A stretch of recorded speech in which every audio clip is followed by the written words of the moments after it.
벤투호 4년이 운명의 결전, 대한민국과 우루과이가 본선에서 맞붙었습니다. 선발 라인업이 공개될 때부터 현장 분위기는 뜨거워졌는데요.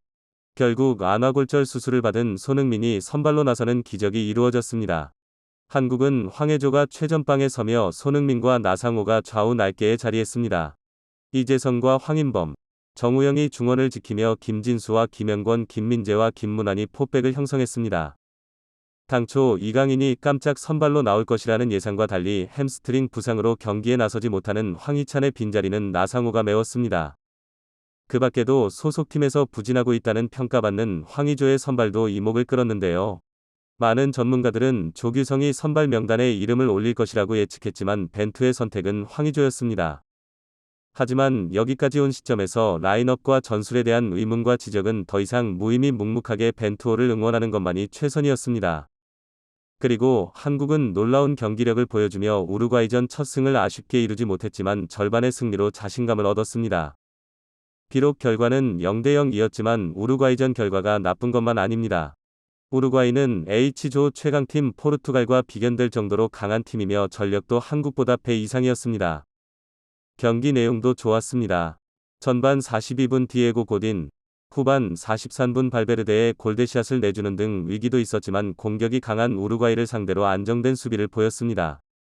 세계적인 공격수들을 상대로 무실점 수비를 한 점은 고무적입니다. 더불어 공격 전개도 나쁘지 않았습니다.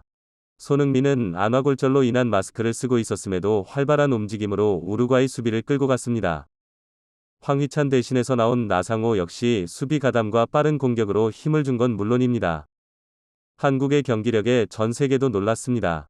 세계 최고의 대형 커뮤니티 레딧에서는 한국과 우루과이의 경기 현황이 실시간으로 언급되며 해외 팬들은 한국의 경기력을 극찬했고 그들은 당연히 우루과이가 압도할 거라고 생각했지만 선전하는 한국을 보며 하나같이 놀랐다는 반응을 보였습니다.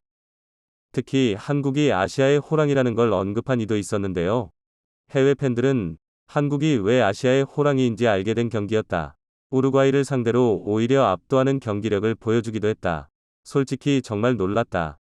내 친구의 말을 따라서 우루과이에 돈을 베팅했다면 큰일 날 뻔했다. 나는 정말로 한국이 16강에 갈 거라고 생각했다. 조직력도 조직력이지만 내가 놀란 것은 한국에는 손흥민을 제외하고도 클래스가 높은 선수들이 많았다는 점이었다. 그들이 우루과이 선수들에게 전혀 볼을 다루는 기술이 밀리지 않았다. 가나의 경기력도 기대된다. 만약 가나가 한국만큼의 저력이 있다면 진짜 죽음이 조는 H조가 맞다. 등의 반응을 보였습니다.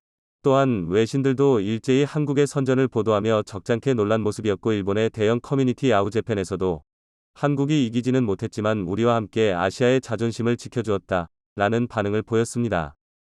이제 대망의 가나전이 남았습니다. 가나전은 무슨 수를 써서라도 반드시 이겨야 하는 부연 설명이 필요 없는 정말 중대한 경기입니다. 가나는 이번 월드컵 본선에 진출한 32개국 중 피파 랭킹이 가장 낮은 국가이며 2021 아프리카 네이션스컵 카메룬에서도 조 최악체 코모로에게 패배해 조별리그에서 탈락했을 만큼 경기력이 좋지 않았던 팀입니다. 그러나 우루과이만큼은 아니지만 한국은 가나에게도 상성이 그리 좋지 못한 편입니다. 역대 전적에서 3승 3패로 백중세를 이루고 있지만 21세기로 국한하면 1승 3패를 기록 중입니다.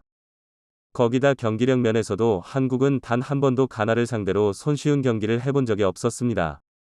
우선 2006년 월드컵 직전 가나와 평가전을 가져 1대3으로 참패를 당했습니다. 이후 월드컵이 끝나고 같은 해 10월에 또다시 A매치를 가졌으나 똑같이 1대3 패배를 맛봤습니다. 이후 2011년 A매치에서는 기안의 PK를 정성용이 맞고 후반 추가 시간 터진 극장골로 간신히 2대1 승리를 거두었지만 가장 최근 매치인 2014년 6월 9일 2014 브라질 월드컵을 앞두고 치른 평가전에서 홍명보는 아무것도 못하고 0대4로 참패해 알제리 참사의 예고편을 찍은 바 있습니다. 이후로 장장 8년 5개월 만에 월드컵 조별리그에서 만나게 되었습니다. 월드컵 본선에서 한국은 아프리카 팀과 2006년 토고, 2010년 나이지리아, 2014년 알제리, 3대회 연속으로 만난 적이 있는데 결과는 1승 1무 1패지만 다른 나라들보다는 이들을 잘 공략을 못했습니다. 즉 한국이 아프리카 팀을 상대로 결과를 챙긴 적은 있을지언정 월드컵에서 손쉬운 경기를 해본 적은 단 한 번도 없었습니다. 방심은 절대 금물입니다. 막연히 이기겠지 싶던 알제리에게 처참하게 무너졌던 아픈 기억을 잊어서는 안 된다. 한국은 10번이 월드컵에 출전하는 동안 단 한 번도 2차전을 이기지 못한 2차전 징크스가 있지만 한국으로서는 16강에 가려면 이 경기만큼은 반드시 이겨야만 합니다. 징크스는 깨지라고 있는 것이라는 말이 있습니다. 그 징크스가 이번 월드컵에서 꼭 깨지길 바라며 대한민국 대표팀의 선전을 기원하겠습니다.